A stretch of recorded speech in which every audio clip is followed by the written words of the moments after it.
News చూస్తున్నాం. జగన్ పై మాజీ CJI N V Ramana పరోక్ష విమర్శలు చేశారు. దేవాలయాల్లోకి కూడా రాజకీయాలు తీసుకువచ్చారని ఆయన కమెంట్ చేశారు. దేవాలయాల నిర్మాణాలు జరగకుండా కోర్టులో అనేక పిటిషన్స్ వేశారని గుర్తు చేశారు. ఆయన దేవుడికి సేవ చేయటం కోసం చంద్రబాబు లాంటి నేతను ఆ దేవుడే సృష్టించాడని ఎన్వి రమణ చెప్పుకొచ్చారు. బాబు నాయకత్వంలో దేవాలయాలకు వెళ్లి మళ్లీ పునర్జీవం వస్తుందని ఆయన ధీమా వ్యక్తం చేశారు. మీకు తెలుసు, ఈ రోజుల్లో దేవాలయాల్లో కూడా రాజకీయాలు ప్రవేశించి దేవాలయాలను కూడా నిర్మించకుండా ఎన్ని అవరోధాలు కలిగించారో అనేటటువంటి విషయానికి ఈ సంస్థ ఈ యొక్క దేవాలయమే కారణం. అనేక సంవత్సరాలుగా మరి కోర్టులో వాద్యాలు వేసి అనేక రకాలుగా ఇబ్బందులు పెట్టి ఈ దేవాలయ నిర్మాణానికి ఆటంకాలు కల్పించినప్పటికీ కూడా దేవుడు ఉన్నాడు. అదేవిధంగా దేవునికి సేవ చేయడం కోసం చంద్రబాబు నాయుడు గారు లాంటి నాయకుడిని ఈ దేవుడు సృష్టించాడు. కాబట్టి ఆయన నాయకత్వంలో మళ్ళా ఇవన్నీ పునరుజ్జీవింపబడుతున్నాయి. ఒక శక్తిని ప్రసాదించేటటువంటి పరిస్థితి ఉంది.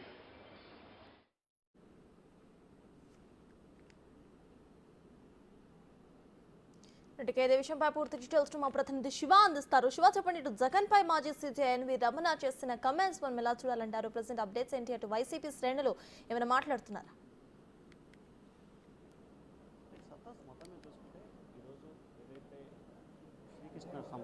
హరే కృష్ణ సంస్థ నుంచి కూడా వెంకటేశ్వర స్వామికి సంబంధించిన ఆలయ శేషవాహనానికి ప్రారంభోత్సవ కార్యక్రమం జరిగింది. ఈ కార్యక్రమానికి ముఖ్యమంత్రి చంద్రబాబుతో పాటు సుప్రీంకోర్టు మాజీ ప్రధాన న్యాయమూర్తి ఎన్వి రమణ ముఖ్య అతిథులుగా రావడం జరిగింది. ఈ కార్యక్రమానికి సంబంధించి కూడా మాజీ ప్రధాన న్యాయమూర్తి ఎన్వి రమణ గత ప్రభుత్వ తీరుపై అలాగే మాజీ ముఖ్యమంత్రి జగన్మోహన్ రెడ్డి తీరుపై పరోక్ష విమర్శలు చేశారు.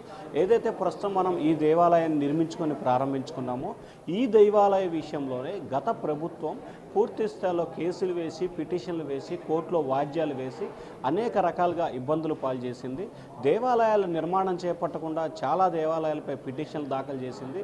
అనేక చోట్ల దేవాలయాలను ఇబ్బందులు పాలు చేసే కుట్ర జరిగింది. ఇటువంటి వాటన్నిటిని కూడా తిరిగి నిర్మించేందుకు అలాగే దేవుడికి కావలసిన ప్రాతినిధ్యం దేవుడికి తిరిగి పునర్నిర్మించుకునే బాధ్యతను ఆ దేవుడు చంద్రబాబుపై బాధ్యత పెట్టాడు. అందుకే చంద్రబాబు లాంటి నేతను దేవుడు పుట్టించాడని చెప్పి కూడా సుప్రీంకోర్టు మాజీ ప్రధాన న్యాయమూర్తి ఎన్వి రమణ కీలకమైన వ్యాఖ్యలు చేశారు. అంటే ఈ వ్యాఖ్యల్ని మనం 2-3 రకాలుగా తీసుకోవాలి.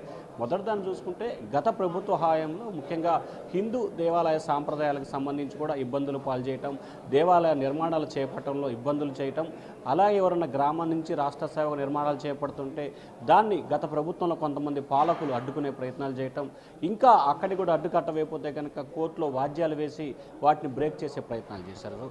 ఇటువంటి అంశాల నేపథ్యంలో కూడా ఎన్వి రమణ చాలా కీలకమైన వ్యాఖ్యలు చేశారని చెప్పి కూడా మనం భావించాలి. గత 5 సంవత్సరాల కాలంగా కూడా ఏదైతే గత ప్రభుత్వం పూర్తి స్థాయిలో కూడా హిందూ దేవాలయాల విషయంలో వ్యవహరించిన తీరు పట్ల ఆయన ఏదైతే ఈరోజు ప్రారంభోత్సవం జరిగిందో ఆ దేవాలయాన్ని ఉదహరిస్తూ కూడా ఎన్వి రమణ కీలకమైన వ్యాఖ్యలు చేశారు. అయితే ఈ అంశానికి సంబంధించి ఇప్పటివరకు కూడా వైఎస్ఆర్సీపీ నేతలు స్పందించలేదు. కానీ ఈ అంశానికి సంబంధించి వైఎస్ఆర్సీపీ నేతలు స్పందించే అవకాశాలు కూడా ఏమాత్రం కూడా కనిపించట్లేదు. ఎందుకంటే వైఎస్ఆర్సీపీకి సంబంధించిన నేతలు ప్రభుత్వం నుంచి వస్తున్న విమర్శలకే సరైన రీతిలో జవాబు చెప్పే పరిస్థితుల్లో ఆ పార్టీ నేతలు ఎవరు కూడా ఒకరిద్దరు తప్ప ఎవరు ముందుకు వచ్చే పరిస్థితి లేదు. ప్రస్తుతం ఏదైతే ఎన్వి రమణ చేసిన కీలక వ్యాఖ్యలకు సంబంధించి కూడా వైఎస్ఆర్సీపీ నేతలు స్పందిస్తారా లేదా అనే ఉత్కంఠ అయితే కొనసాగుతూ ఉంది. సప్తాస్ రైట్. అయితే శివ, మరి ఇటు నిజంగా అంటే దాని గురించి ప్రూఫ్స్ ఏమైనా ఉన్నాయా? ప్రెసెంట్ టీడీపీ ప్రభుత్వం దీన్ని ఎలా చూడొచ్చు అనుకోవచ్చు మనం? ఖచ్చితంగా ఏదైతే గతంలో చాలా అంశాలకు సంబంధించి ముఖ్యంగా దేవాలయాలకు సంబంధించి గ్రామ స్థాయి నుంచి రాష్ట్ర స్థాయి వరకు వందలాది దేవాలయాలు నిర్మాణాలు చేపట్టే సమయంలో గత ప్రభుత్వంలో ఉన్న ప్రజాప్రతినిధులు కానీ లేకపోతే ముఖ్యమైన నేతలు కానీ లేకపోతే ముఖ్యమంత్రి స్థాయిలో నేతలు కానీ అడ్డుకున్న ప్రయత్నం జరిగింది. ఏదైతే ఈరోజు కొలనకొండ మంగళగిరి నియోజకవర్గంలో కొలనకొండలో హరే కృష్ణ ఆధ్వర్యంలో నిర్మిస్తున్న దేవాలయానికి సంబంధించి చంద్రబాబు సమయంలోనే వీరికి భూ కేటాయింపు జరిగింది. కానీ చంద్రబాబు ప్రభుత్వం 2019లో దిగి మళ్ళీ 2024 వరకు తిరిగి చంద్రబాబు ప్రభుత్వ హయాంలోనే ఆ గుడి నిర్మాణం చేపట్టింది. సో గత ప్రభుత్వం కొన్ని ఇబ్బందులు పాలు చేసింది. ఏదైతే ఈరోజు మనం ప్రారంభోత్సవం చేసుకున్నామో ఈ దేవాలయాన్ని అడ్డుకునేందుకు గత ప్రభుత్వం కోర్టులో పిటిషన్లు వేసి అడ్డుకునే ప్రయత్నం చేసింది. అటువంటి దేవాలయాన్ని ఈరోజు మనం ప్రారంభించుకున్నామని చెప్పి ఒక ఉదాహరణ, ఒక సాక్ష్యాన్ని కూడా చూపిస్తూ ఎన్వి రమణ కీలకమైన వ్యాఖ్యలు చేశారు. దానికి తగ్గట్టుగానే చంద్రబాబు నాయుడు, టీడీపీ అధినేత, ముఖ్యమంత్రి కూడా చాలా క్లియర్ కట్గా ఒక సందేశాన్ని అదే వేదిక మీద ఇచ్చారు. ఇక నుంచి రానున్న రోజుల్లో అభివృద్ధి చేయాలనుకునే వారికి, మంచి పనులు చేయాలనుకునే వారికి ఇక స్పీడ్ బ్రేకులు ఉండవు.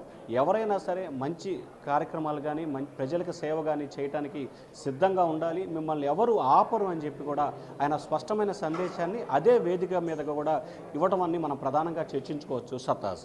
Right, thank you Shiva.